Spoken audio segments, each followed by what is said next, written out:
wabarakatuh. Salam Sri Rahayu Nuswantoro, salam segitiga emas, Jubu Semar Bali. Terbangun dari tidur sejenak ya di tengah malam ini, kembali lagi tadabbur, tafakur tidurku, tadabbur tidurku, tasyakur tidurku, sehingga masih bisa melantunkan sebuah bait indah ya. Alhamdulillah ya.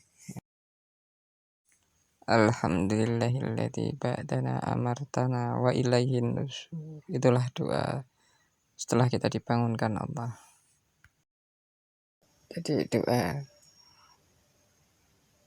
bangun tidur, kita dibangunkan oleh Allah Tuhan di tengah malam ini untuk kembali lagi. Kita tidak hanya bermesraan dengan Allah dalam sujud kita, tapi dalam tafakur kita.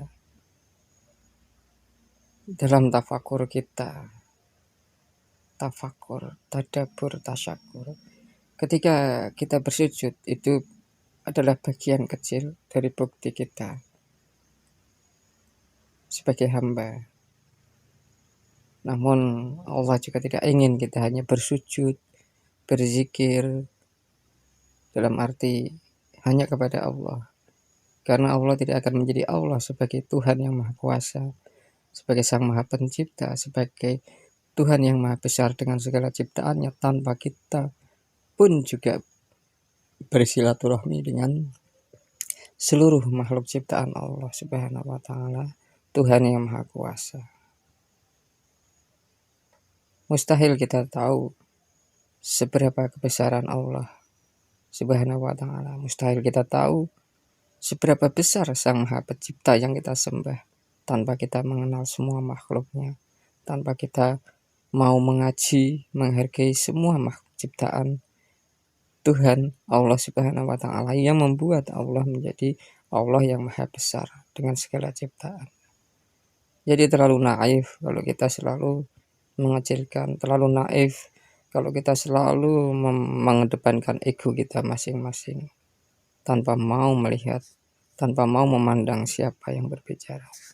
Toh kita sudah diajari oleh beliau yang mulia, baginda ya, Nabi besar juga beliau, Nabi Khidir alaihissalam, dengan bagaimana caranya ya kan?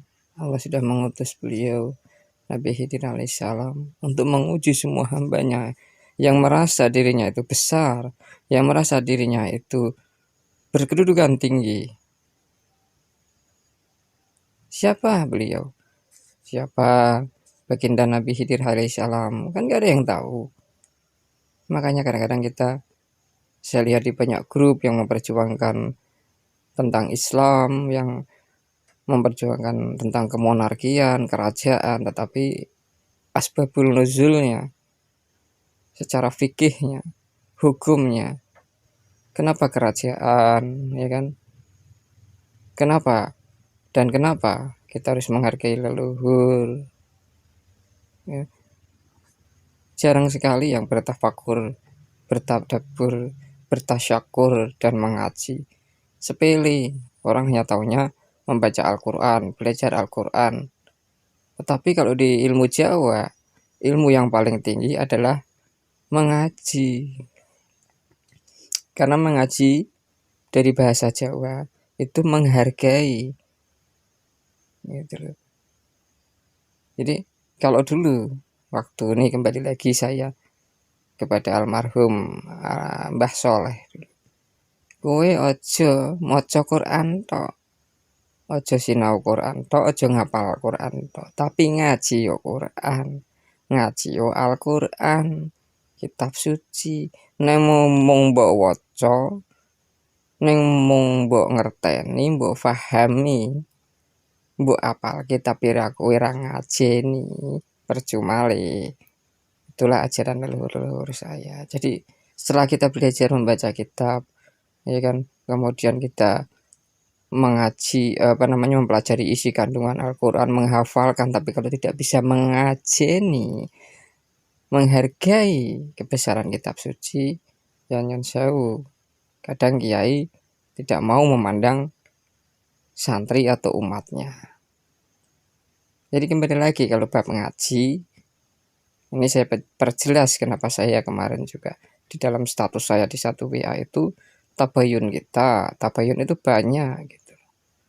Saya masih ingat almarhum guru ngaji saya. Kenapa saya mengaji kepada beliau jauh-jauh sampai saya harus tafakur, tadabur, tasyakur di pondok keluarga sampai sebelum katam 2 Quran saya keluar dari pondok untuk mencari selama 2 tahun saya ngaji di pesantren. Karena siapa gurunya? Banyak pesantren di sini, ada Jombang, Tebu Ireng, ada Lirboyo, ya kan, kemudian ada banyak. Tapi kenapa Allah tunjukkan saya kepada salah satu guru ngaji pesantren kecil, ya kan, di pondok pesantren Al-Ikhlas gitu. Kan di situ saya belajar, diajari oleh beliau sang almarhum, ya, beliau Kiai Haji Zainal Abidin, dan beliau Ibu Nyai Umi Siti Fatimah, Siti Sarifah Umi, ya. Itu saya belajar tentang keikhlasan, ya, keikhlasan, jadi kebijaksanaan. Suatu ketika Pak Kiai pun almarhum dan Umi almarhumah, pada waktu kita berbicara kepada beliau, Mas, doain Bapak ya Mas. Astagfirullah, Pak Kiai kenapa? Pak Kiai minta doa kepada kita santri-santri. Justru kita yang minta kepada Pak Kiai. Sebagai seorang Kiai minta doa kepada Pak Kiai. Apa yang dikatakan oleh almarhum dan almarhumah? Mas, Bapak tidak bisa jadi seorang kiai tanpa doa seorang santri juga, tanpa doa dari para santri. Jadi antara kiai dan santri saling mendoakan. Tidak hanya khusus kiai saja yang mendoakan santri, tapi Bapak dan Umi. Tidak jadi Pak Kiai dan Bu Nyai tanpa ada santri. Itulah pesan beliau pada waktu itu. Ketika saya mengaji kepada beliau, subhanallah, saya kaget. Kadang-kadang kita memberi uang kepada beliau pun beliau menolak. Mas, gak usah, ya kan, memberi amplop atau memberi uang kepada Bapak, karena Bapak sudah lebih, pergunakan untuk Mas, untuk syiar dakwah Mas, untuk keluarga Mas. Kembali lagi saya bilang subhanallah, walhamdulillah, wala ilaha illallah, wallahu akbar, wala haula wala quwata illa billah. Itulah pelajaran dari beliau guru ngaji saya yang sejati, sang mursyid yang bijaksana, ya kan, seorang kiai besar yang para santrinya jadi tokoh-tokoh. Saya sebutkan saja gitu, ya kan, banyak sekali yang jadi penasihat gubernur, ada yang jadi anggota DPR, ada yang, tapi beliau begitu rendah hati, bahkan selalu mengajarkan kepada kita. Kembali lagi saya tekankan, ketika beliau meminta doa kepada para santri pada waktu saya yang dipanggil, Mas, doakan Bapak supaya Bapak kuat memimpin pesantren ini dan menjalankan tugas Bapak sebagai seorang kiai. Saya kaget, astagfirullahaladzim, Pak Kiai. Bagaimana Pak Kiai minta doa kepada seorang santri yang balelo, santri koboi, santri gendeng kalau dibilang, santri nekat, seorang kiai besar. Ternyata beliau mengatakan, tanpa santri, tanpa seorang santri, kiai tidak akan jadi seorang kiai, Mas. Jadi seorang kiai pun harus tidak su'ul adab, merasa dirinya kiai besar. Tanpa ada doa dari para santri, tanpa ada santri, kiai tidak akan menjadi seorang kiai yang besar. Ini pesan beliau dan para leluhur saya. Makanya sekali lagi,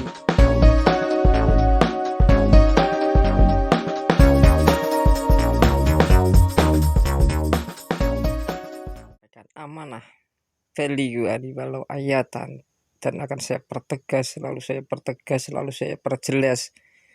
Jangan mentang-mentang sebagai ustadz, ya sebagai ulama, kemudian dengan begitu saja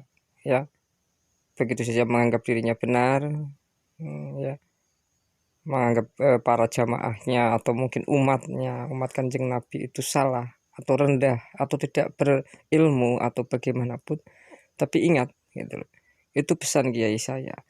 Kiai tidak akan jadi kiai tanpa ada santri, dan kiai tidak akan menjadi seorang kiai besar tanpa ada doa para santri yang berjiwa besar.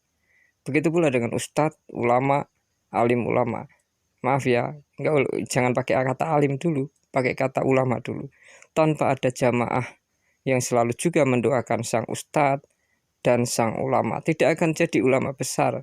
Siapapun, mau si A, si Z, si D, si C, jadi nggak boleh sombong. Dan itu bagian dari ajaran beliau, baginda Nabi besar Khidir alaihissalam, yang masih hidup dan kita tidak tahu di mana atau siapa atau membo atau berwujud siapa Nabi Khidir alaihissalam. Dan siapa Nabi Khidir alaihissalam kok bisa sampai kiamat nanti dan masih hidup? Kenapa tidak diwafatkan oleh Allah? Siapa yang berada di jubah kebesaran Khidir alaihissalam? Tanpa nurullah, tanpa nur Muhammad, Khidir tidak akan bertahan hidup. Jadi ingat, janganlah kalian sombong. Ya. Ingat, jadikanlah tameng. Ya, jadikanlah tameng. Ya muqallibal qulub, ya muqallibal qulub, sabit qalbi ala dinik.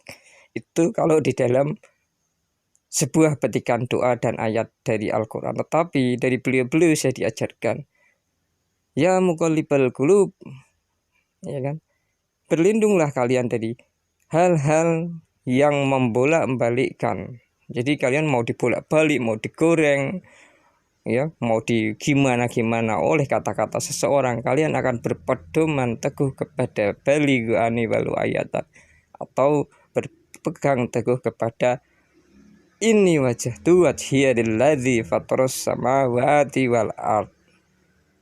Jadi kembali lagi, apa yang ingin saya sampaikan pada beberapa komentar di grup itu berdasarkan atas apa yang sudah diajarkan oleh mursyid saya yang real maupun yang non real. Jadi saya berkatakan berdasarkan ajaran yang diajarkan oleh mursyid saya. Jadi sekali lagi, hilangkanlah uzub riya. Uzub riya itu tidak hanya menyombongkan diri, tetapi menyombongkan kedudukan, tahta, harta. Ya, kembali lagi, kita tidak tahu, ya, siapa yang berbicara. Kita tidak tahu ketika mungkin si tukang rongsok atau mungkin si pengemis atau mungkin si tukang gembel itu sudah diperciki nurullah, nur Muhammad, nur Khidir alaihissalam. Saya cuma mengingatkan itu, ya muqallibal qulub, dan Allah bisa membalikkan, ya kan, dengan sekali sedetik saja membalikkan telapak tangan, keadaan bisa berubah. Begitupun negeri ini, kita dari Sabang sampai Merauke cuma melawan seorang pemimpin, seorang gerombolan, ya kan? Kok kenapa bertahun-tahun butuh waktu lama? Karena Allah pun sudah mengatakan, mintalah akan aku beri. Kadang-kadang banyak ayat, banyak hadis yang mengatakan jangan terlalu banyak minta. Tetapi pedoman tauhid kita mau minta sehari 1000 kali, Allah nggak melarang. Dan kalau secara logika kita mau minta 1 hari 1.000.000 kali, Allah pun masih mampu. Itu karena kebesaran Allah, kemahabesaran Allah sebagai Sang Maha Pencipta. Tapi selama ini kita lupa kenapa kita doa kita nggak kabul-kabul. Doa berjuta-juta umat ya Islam di Nuswantara ini tidak bisa membalikkan keadaan karena Allah masih menguji kita dan Allah masih belum yakin dan Allah masih akan terus. Doa mana yang makbul? Doa mana yang diijabah? Ada satu hikayat dari kitab suci juga. Doa sejuta umat tidak bisa merobohkan sebuah tembok raksasa, tapi doa seorang umat, doa seorang anak manusia bisa saja dengan sekali doa roboh tembok Ya'jud Ma'jud. Gitu loh. Jadi ya sekali lagi, kenapa saya berbicara seperti ini karena ya itu tadi, mau dibawa kemana?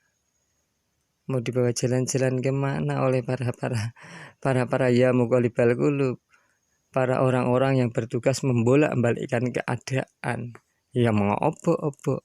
Tapi kalau kita sudah ini wajah tu wajhiya lilladzi fatarus samawati wal ard, mau diobok-obok bagaimana? Sing obok-obok pasti ketok. Itulah pedoman kita. Jadi itu kalau dikatakan, kalau kita kembali lagi kepada orang-orang yang mengatakan A, B, C, C tentang amanah, ya amanah itu ya ini wajah tu wajhiya lilladzi fatarus samawati wal ard, ini baliguan, ini walau ayatan, itu amanah. Gitu. Lalu bagaimana mengelola amanah yang bisa membuat negeri ini, Nuswantara ini menjadi baldatun thayyibatun wa rabbun ghafur, mercusuar dunia.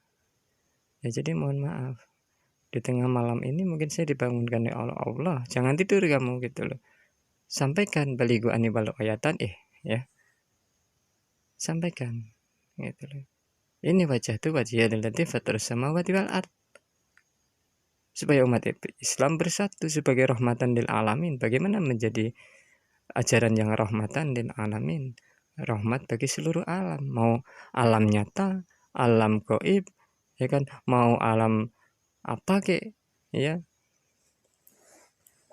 alam jabarut, malakut, maut, jubrut, jepuprut, jiprut. Itu kalau sudah kena doanya Islam yang rahmatan lil alamin yang dibawa Kanjeng Nabi, kita sadar bahwa Kanjeng Nabi mengatakan umatku nanti akan terpecah menjadi 73 golongan. 73 golongan dari 4 mazhab. Dan hanya satu mazhab yang bisa mempersatukan 4 mazhab yang akan memimpin, yaitu Islam rahmatan lil alamin, yang tidak membedakan mazhab dan berada di atas 4 mazhab dan berada di atas 73 golongan. Itulah yang akan memimpin, yang menjadi pemimpin dari 4 mazhab dan 73 golongan. Itu pesan beliau yang mau menyampaikan amanah baligu anni walau ayatan ya, ihdinas syiratal mustaqim, kemudian ini wajah tu wajhiya lilladzi fatarus samawati wal ard. Jadi intinya ini wajah tu wajhiya lilladzi fatarus samawati wal ard, baligu anni walau ayatan. Itu amanah.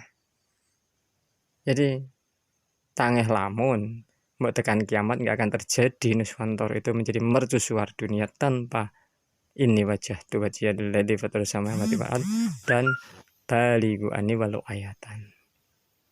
Karena ajaran Kanjeng Nabi, ajaran Rasulullah SAW adalah ajaran yang rahmatan lil alamin. Jadi yang membawa rahmat seluruh alam.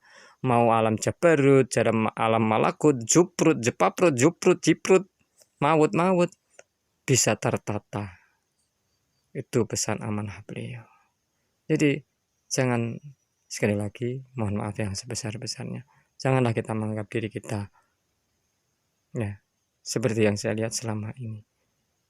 Kita bersenda gurau di dalam satu keluarga, dalam satu grup, tapi kita tidak pernah mau menghargai apa pendapat kita.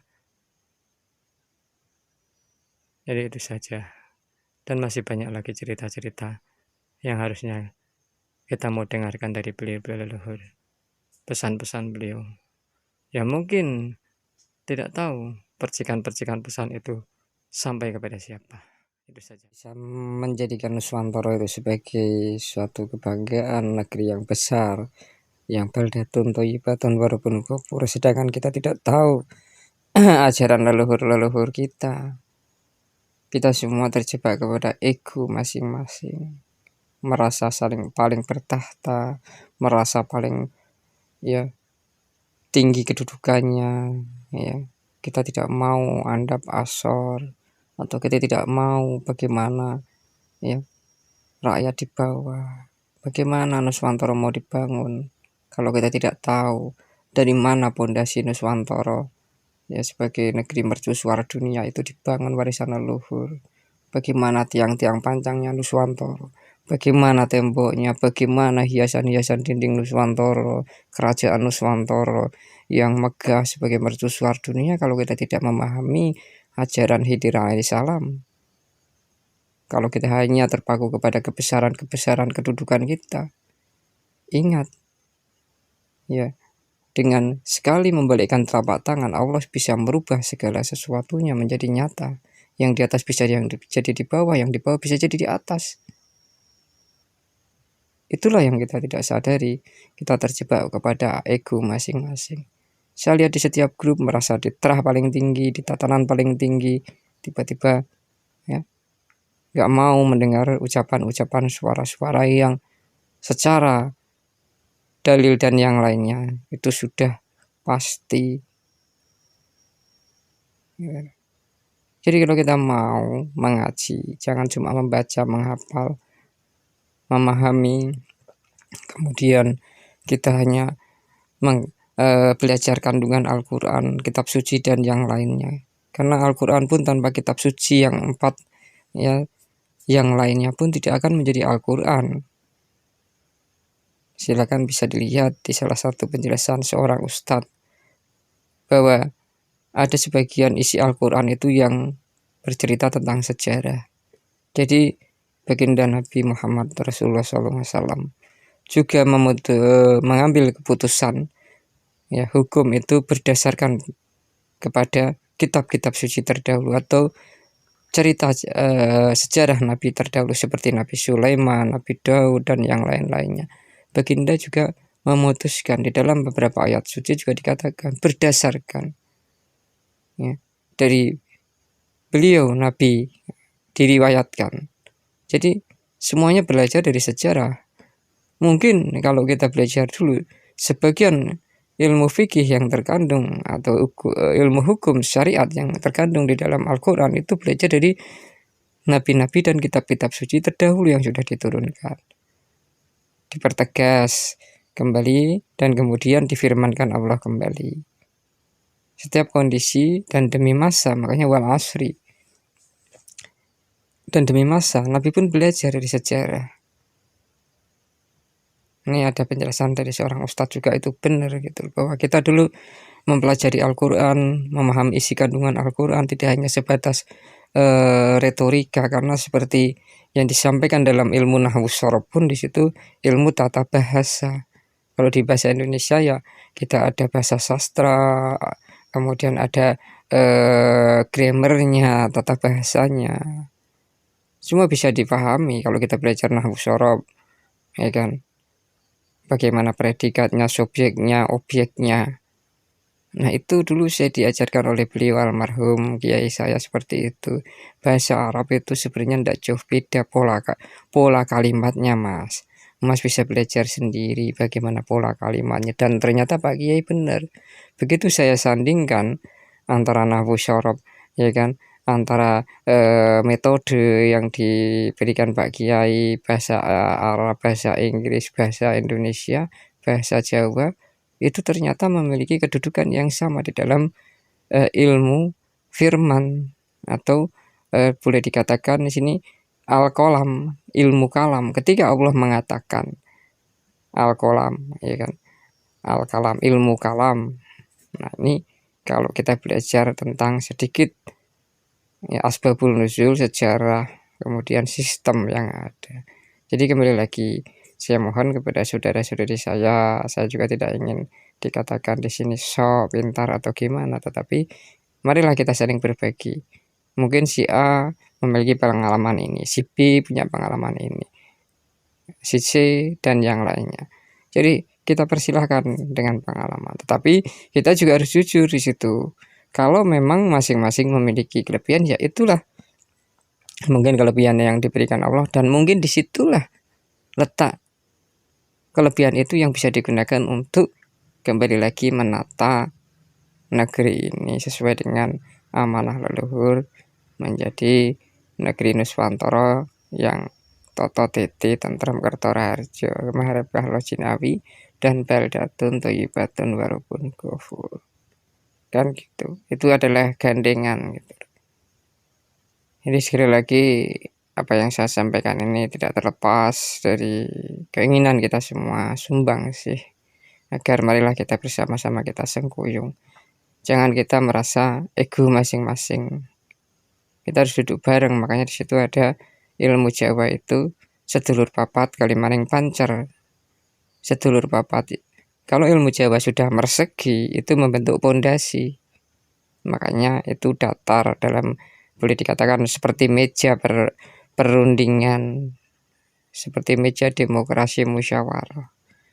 Gitu loh. Setelah itu barulah gitu, ilmu pancarnya, yang pancarnya itulah nanti yang akan bisa menjadi tonggak patokan. Boleh dikatakan ini wajah tu wajhiya lilladzi fataras samawati wal ard. Begitu mereka mancar, maka terhubunglah kita yang di bumi, atau istilahnya seorang di bumi itu menjadi ilmu pancar yang nancap secara nurullah, sirullah, ya nancap, dia berdiri tegak menembus ke bawah ke 7 lapis bumi dan ke 7 sablapis langit. Itu namanya ilmu pancar, sirullah, gitu. Sifatullah, wujudullah. Ini wajah tu wajhiya lilladzi fataras samawati wal ard. Jadi ketika kita memahami refleksi sholat, kapan kita itu, orang Jawa bilang, kapan kita belajar mati sakjroning urip, ya kan? Kalau kita mengatakan mati sakjroning urip, kalau kita mau belajar, ya sholat itulah, ya kan? Karena kalau kita bicara yang lain-lain, maka maaf, pasti akan saya kesampingkan. Kalau bicara kita belajar mati sakjroning urip yang seperti disampaikan oleh para leluhur, ya, bagaimana kita belajar mati sakjroning urip? Kalau kita bicara mati, kita pasti menghadap Allah. Lalu kapan kita menghadap Allah? Ya di saat ini wajah tu wajhiya lilladzi fataras samawati wal ard. Di saat kita Allahu Akbar. Makanya para ulama, pada kiai dulu, di saat kita ini wajah tulus, jiwa kita menghadap Allah. Itulah pelajaran mati sakjroning urip. Saat kita menghadapkan diri kita kepada Allah, itulah ini wajah tuh. Gitu loh. Ini mohon maaf, saya hanya menyampaikan. Saya disuruh menyampaikan oleh beliau, sampaikanlah, ya kan? Sampai no mendo paham. Ini wajah tu wajhiya lilladzi fataras samawati wal ard. Kui wong belajar mati sakjroning urip, ya kan? Ini wajah tu wajhiya lilladzi fataras samawati wal ard. Nah, itulah. Nah, kalau kita hanya istilahnya ya, sujud kita itu, makanya kalau begitu kita hadapkan kepada Allah, ya kalau kita mau tahu sujud kita sebagai hamba Allah, ya sujud kita, sajadah kita seperti kata Bimbu, ada sajadah panjang terbentang. Jadi tidak hanya 1 kali 80 cm, belum cukup. Begitu keluar kita sudah bingung. Begitu kita sujud keluar, loh kok ngono, bingung gitu. Tetapi ketika sajadah kita, tempat sujud kita, ya seperti yang dikatakan Bimbu, ada sajadah panjang terbentang seluas jagat ciptaan Allah. Maka dimanapun itulah tempat sujud kita yang hakiki. Kalau orang bilang disitulah ma'rifatullah, kita mengenal Allah gitu. Ketika kita bersujud, sujud kita sudah sepanjang jagat, ya kan. Allah menciptakan dunia ini, baik dunia yang nyata maupun yang gaib, ya kan. Dunia yang manapun Allah yang ciptakan.